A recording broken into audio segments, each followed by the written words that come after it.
Understanding, on one's last legs. Hello, everyone. Welcome back to our channel, where we dive deep into the fascinating world of the English language. Today, we're exploring a very intriguing expression, on one's last legs. This phrase is rich in imagery and meaning, and by the end of this video, you'll not only understand what it means but also how to use it effectively in your conversations and writings. So, let's get started.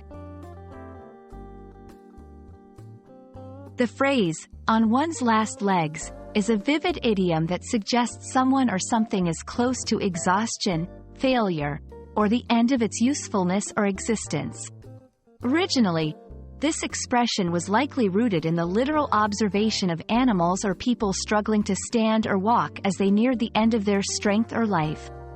Over time, it has evolved to convey the idea of nearing a final point or being on the verge of collapse in various contexts, not just physical. To understand this idiom better, let's look at how it can be used in various sentences. 1. Physical condition. After running the marathon, I was on my last legs. I could barely walk to the finish line. 2. Machinery or objects. My old laptop is on its last legs. It crashes at least 3 times a day. 3. Businesses or projects. The restaurant was on its last legs after the pandemic hit, struggling to keep the doors open. These examples show that the phrase can apply to people, objects, and even businesses, highlighting its versatility in conveying a sense of imminent end or failure.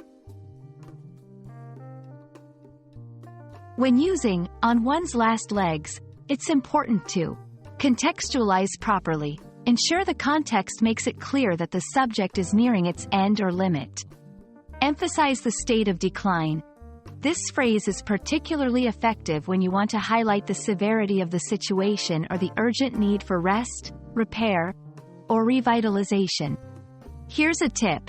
Pair this idiom with descriptive details to paint a vivid picture for your listeners or readers. For example, the once vibrant community center, now on its last legs, showed signs of neglect and disrepair. We hope this exploration of on one's last legs has given you a clearer understanding of this expressive English idiom. It's a fantastic example of how language can paint pictures and convey complex states of being with just a few words. Remember, mastering idioms like this can add depth and color to your English, making your conversations and writing more engaging and relatable. Thank you for joining us today. If you found this video helpful, please consider subscribing to our channel for more insights into the English language. Until next time, keep practicing, and see how you can incorporate on one's last legs into your own English usage.